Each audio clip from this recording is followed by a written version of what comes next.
Honorable Ministers, Government of Odisha, esteemed members of Parliament and state legislatures, representatives, scholars, and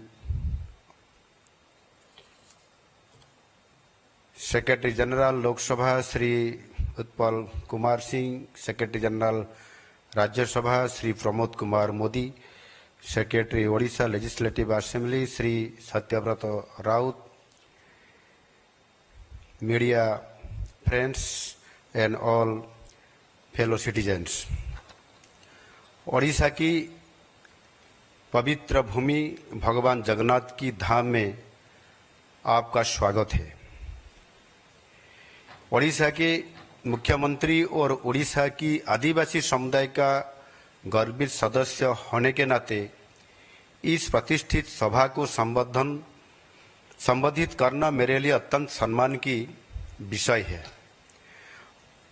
Odisha भगवान जगन्नाथ की भूमि आप सभी का दिल से आत्मीयता और स्नेह के साथ फिर एक बार मैं स्वागत करता हूं। मैं लोकसभा अध्यक्ष श्री ओम बिरला जी को दिल्ली से बाहर यह महत्वपूर्ण सम्मेलन आयोजित करने और पहली बार उड़ीसा को चुनने के लिए ईमानदारी से धन्यवाद देता हूं। यहाँ होने वाली चर्चाएं भारत भर के अनुसूचित जाति एवं अनुसूचित जनजाति समुदाय को सशक्त करने के लिए अत्यंत महत्वपूर्ण है। यह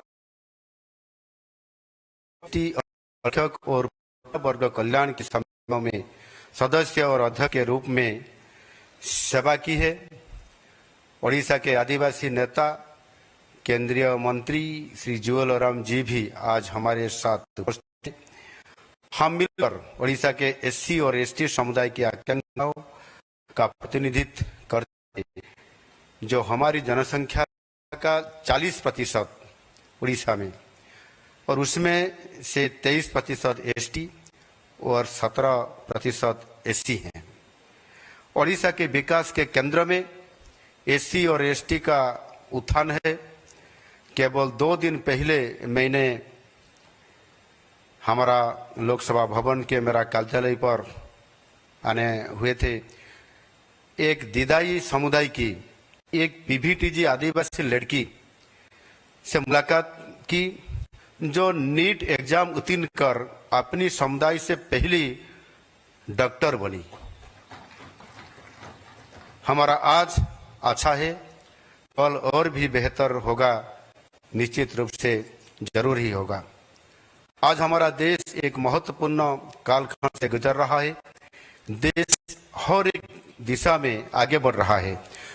कुछ दिन पहले ही हम सब ने देश की 79वां आज़ादी का दिवस मनाया है।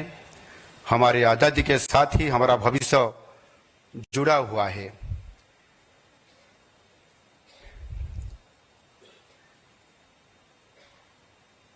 और भारत ने आज़ादी के बाद एक लोकतांत्रिक शासन को चुनना था, जहां हर अधिकार सुनिश्चित हो, तो समाज मिले और ये सुनिश्चित करने के लिए संवैधानिक अधिकार हो। हमारे पूर्वजों ने बहुत सारे विचार विमर्श भारत रत्न बाबा साहेब आम्बेडकर जी के नेतृत्व में भारत के संविधान को प्रस्तुति, जो 26 जनवरी 1950 से लागू है। आज देश का शासन प्रशासन पल्ली से लेकर दिल्ली तक संवैधानिक विधि व्यवस्था में बंधा हुआ है। जिस समय हमारे देश को आज़ादी मिली थी, उस समय देश सामाजिक, आर्थिक और राजनीतिक स्तर पे बहुत सारी समस्या पे गुजर रहा था। शायद सबसे बड़ी समस्या थी देश के आदिवासी और दलित समुदाय की। दुखद है, पर यह सोच है कि इन समुदाय को हजारों सालों की उत्पीड़न झेलनी पड़ी थी। ये लोग छुआछूत के शिकार हो रहते थे। हमारे संविधान निर्माताओं ने सही मायने में अनुसूचित जाति, अनुसूचित जनजातियों को विशेष अधिकार प्रदान करने के लिए संवैधानिक व्यवस्था संवैधानिक अधिकार व्यवस्था की है। ये अधिकार सिर्फ चुनाव और नौकरी। हेलो फ्रेंड्स, मार्ट के ज्ञानी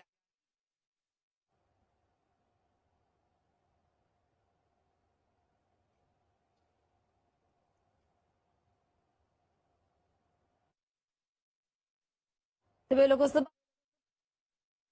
मंत्री मोहन चरण माझी प्रतिक्रिया आप शुणुले संबोधन करुले मुख्यमंत्री मोहन चरण माझी और किभली भाव में ये जो कर्मशाला रही ओडिशा केते लाभदायक रही किभली भाव में बेस सहायक हो पार एससी एसटी संप्रदाय आदिवासी संप्रदाय को से बाबद निजर तथ्य रखुंट जहां वर्तमान चली भुवनेश्वर ये 2 दिनिया अनुसूचित जाति जनजाति संसदीय कमिटीर जातीय सम्मिलनी आज आरंभ होईछि। ओम बिरला सम्मिलनी को उद्घाटन करिसेंती एवं लोकसभा भवन कन्वेंशन हॉल रे आज एवं आसंता काली 2 दिन धरी ये सम्मिलनी चलिबो जोंथरे केंद्र दूर करने के लिए देश संदेश देते हैं तो समाज में उसका अच्छा प्रभाव देखने को आज मिल रहा है।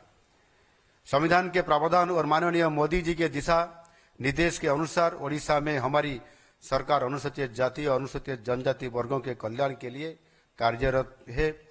हमारी सरकार को मालूम है कि ओडिशा भी कुल जनसंख्या की 40% लोग आदिवासी और अनुसूचित जाति समुदाय से आते हैं।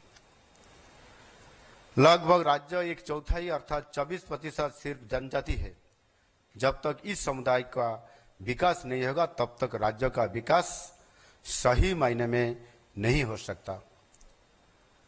अनुसूचित जाति और जनजाति लोगों के सामग्रिक विकास के लिए हम लोगों ने 2 रणनीति अपनाया है। पहला, विभिन्न कल्याणकारी योजना से व्यक्तिगत और सामुदायिक विकास और दूसरा है इस समुदाय का सशक्तिकरण। अगर सशक्तिकरण नहीं होगा तो चाहे कितनी भी योजना कर लो, कितना भी रकम दे दो, उनकी सही विकास कभी नहीं हो सकता है। मैं खुद उसी समुदाय से आता हूं। अनुसूचित जाति और जाति की दिक्कत जानने के लिए मुझे गरीब पर्यटन करने की जरूरत नहीं है। आजकल कोई चुनाव से पहले दलित और आदिवासियों के घर पे जाकर प्रॉपर्टी टूरिज्म करना एक फैशन आजकल बन गया है। हम तो वहीं पैदा हुए हैं, यहीं पहले बढ़े हैं। उन लोगों की कथा व्यथा हमारी रोगों में है। ओडिशा में अनुसूचित जाति और अनुसूचित जनजाति वर्गों के लिए जो स्टेट लेवल कमेटी और ओडिशा विधानसभा की स्टैंडिंग कमेटी है, उनके सुपारिश के अनुसार हमारी नीति बनाई जाती है। उनके सुपारिश से एससी और एसटी वर्गों के शिक्षा, अर्थनैतिक सशक्तिकरण और सामाजिक सुरक्षा के लिए योजनाएं बनाई जाती है। इस साल एसटी एससी डेवलपमेंट के लिए 68,881 करोड़ रुपया का बजटरी प्रोविजन हमारा उड़ीसा सरकार तरफ से उसी डिपार्टमेंट में हमने किए हैं। कमेटी के गाइडेंस से ये पैसा सही तरह से अभी खर्च हो रहा है।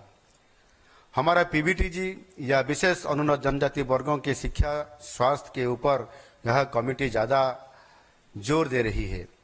केंद्रीय योजना के फायदे भी हमारे एससी एसटी वर्गों को मिल रहा है। पीएम जनमन योजना ओडिशा के 14 जिले के 3 लाख पीबीटीजी वर्गों के पास पहुंच रहा है। पीएम अजय और पीएम एजीवाई योजना में पहली फेज में 162 और दूसरे फेज में 803 गांव को विकसित करने के लिए मॉडल विलेज घोषणा की गई है। आर्थिक सशक्तिकरण के लिए SC ST finance development corporation ST वर्गों को स्टार्टअप शुरू करने के लिए आर्थिक प्रोत्साहन भी दिया जा रहा है। आदिवासियों का माइनर फॉरेस्ट प्रोड्यूस के लिए भी उपयुक्त मूल्य दिया जा रहा है। हमने ओडिशा में आदिवासियों के जीविका के लिए 100 फॉरेस्ट प्रोड्यूस प्रोसेसिंग यूनिट स्थापन करने का निर्णय लिया है।